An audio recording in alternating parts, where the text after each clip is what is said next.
Welcome to KetoMealsAndRecipes.com. Today I'm delighted to show you how to make these fluffy, delicious, and extremely easy keto sheet pan pancakes. The macronutrient ratio for this recipe is 4.4 to 1 with 9.5 grams of total carbs.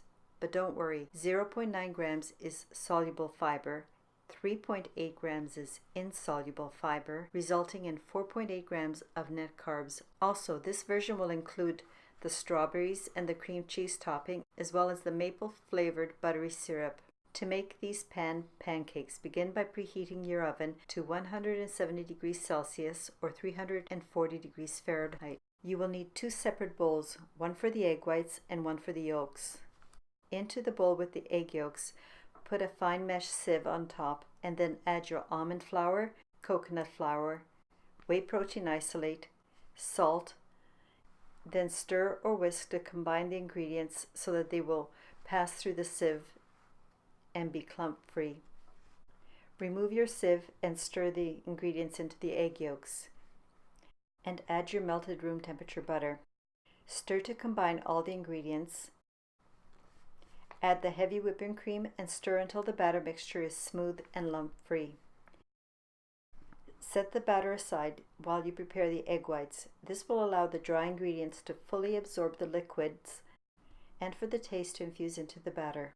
If you're using a stand mixer, attach the bowl with the egg whites onto your stand mixer, then add the lemon juice, and then whip at high speed until the soft peak stage. Then add the sweetener 1 tablespoon at a time until the egg whites are at a medium stiff stage. Then retrieve your first bowl and add about 1 cup of whipped egg whites. Stir these together to combine really well. Next, add half of this batter mixture into the bowl with the egg whites and fold together carefully. For your pancakes to rise well and to maintain a fluffy texture, do not overwhip or break the air bubbles in your egg whites. Once this is blended, add the rest of the batter and fold into the whites. For this recipe, I used a 9 by 9 inch or 23 centimeter square silicone pan, but you can use a rectangular pan or whatever pan you have on hand instead. Just a quick note though, the pan you use should be relatively small. The bigger the pan, in other words, the greater the surface area, the flatter your pancakes will be. I have found that the 9 by 9 or 23 centimeter square pan gives me the nicest results.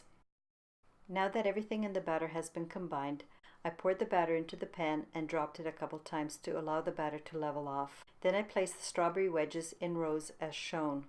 In a small bowl, I combined the room temperature cream cheese with the whipping cream and sweetener. I stirred well to form a thick, creamy mixture.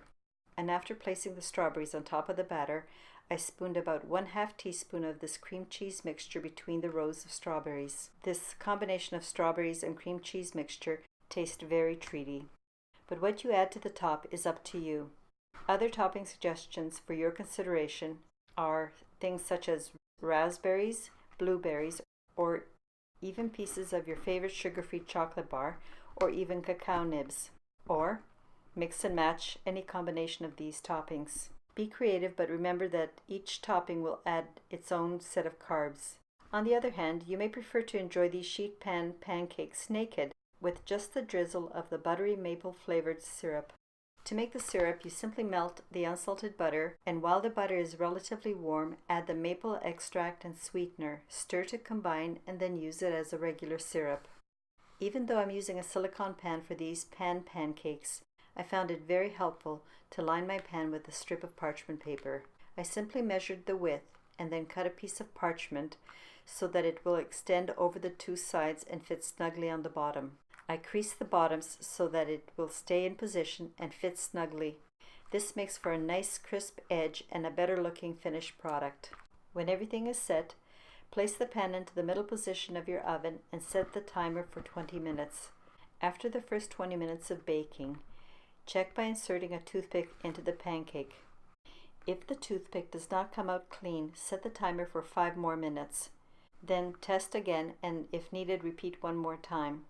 What you're looking for is for the top to be a rich golden color, and when you insert your toothpick that it comes out clean. It took 30 minutes for my pancakes to be just perfect. However, timing will be dependent on the surface area of your pan and your specific oven. When the sheet pan pancakes are done, take them out of the oven, place them on your counter or cooling rack, and allow them to cool to room temperature in the pan. If you're not going to use them right away, refrigerate overnight.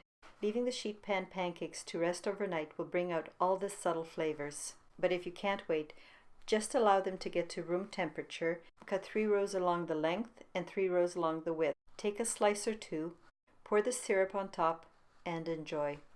Thank you for watching. Please comment, share this recipe with your friends, and please subscribe. For your convenience, I have added the link for the silicone pan in the description below, as well as the written recipe.